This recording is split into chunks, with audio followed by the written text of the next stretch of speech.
Hello, എല്ലാവർക്കും നമസ്കാരം. ഇന്നൊരു ചെറിയ ഇൻഫോർമേറ്റീവ് വീഡിയോ ആയിട്ടാണ് വന്നേക്കണേ. ഇന്നലെ നമ്മുടെ ഫസ്റ്റ് ഇന്ത്യൻ ഒളിമ്പിക്സ് മെഡൽ കിട്ടി മനു ബാക്കറിന് ഷൂട്ടിംഗ് കാറ്റഗറിയിൽ.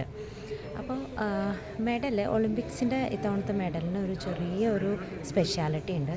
അപ്പോൾ അതൊന്ന് നിങ്ങളിലേക്ക് എത്തിക്കാൻ വേണ്ടിയിട്ടാണ് ഈ സ്മോൾ വീഡിയോ. അത് വേറെ ഒന്നുമല്ല, ഒളിമ്പിക് മെഡലിൻ്റെ ഒരു സെൻട്രൽ പോർഷനിൽ നമുക്കൊരു ചെറിയൊരു ബ്രോൺസിൻ്റെ ഒരു പീസ് ഉണ്ട്. ആ ബ്രോൺസിൻ്റെ പോർഷൻ വന്നേക്കുന്നത് ഫ്രാൻസിൻ്റെ ആയ അത്രയും ഹിസ്റ്റോറിക്കലി ഇമ്പോർട്ടൻ്റ് ആയ നമ്മുടെ ഈഫിൽ ടവറിൻ്റെ റിനോവേഷൻ നടന്ന സമയത്ത് ഇവരിതിൻ്റെ ഒറിജിനൽ ബ്രോൺസ് എടുത്തു വച്ചിട്ട് അവരതൊരു സീക്രട്ട് പ്ലേസിലൊക്കെയാണ് സൂക്ഷിച്ചിരുന്നത്. അതെടുത്ത് വച്ചിട്ട് അതാണ് ഇത്തവണ ഒളിമ്പിക്സിൻ്റെ മെഡലിന് വേണ്ടിയിട്ട് അവർ യൂസ് ചെയ്തേക്കുന്നത്, ആ സെൻട്രൽ പോർഷൻ വേണ്ടിയിട്ട്. അപ്പോൾ ഏതൊരു അത്ലറ്റും അവർക്കത് കിട്ടിയിട്ടുണ്ടെന്നുണ്ടെങ്കിൽ ദേ ആർ ടേക്കിംഗ് നമ്മളുടെ ഫ്രാൻസിൻ്റെ ഒരു ഹിസ്റ്ററിയുടെ ഭാഗമായിട്ടുള്ളൊരു അത്രയും വാല്യുബിളായിട്ടുള്ളൊരു ഈഫിൽ ടവറിൻ്റെ പോർഷനാണ് കൊണ്ടുപോകുന്നത്. അത്രയും പ്രൗഡായിട്ടുള്ള കാര്യമാണ്.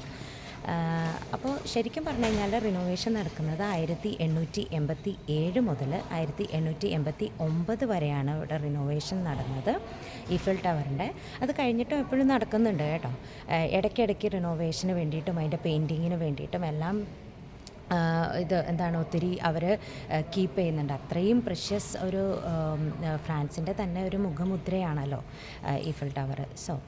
അപ്പോൾ അങ്ങനെ നമ്മൾ ഫ്രാൻസ് സൂക്ഷിച്ച് വച്ചതാണ് ആ ഒരു റിനോവേഷൻ കഴിഞ്ഞ് കഴിഞ്ഞപ്പോൾ ഒറിജിനലായിട്ട് ബിൽറ്റ് ചെയ്ത് കഴിഞ്ഞാൽ ആ സമയത്തുണ്ടായിരുന്ന ബ്രോൺസ്.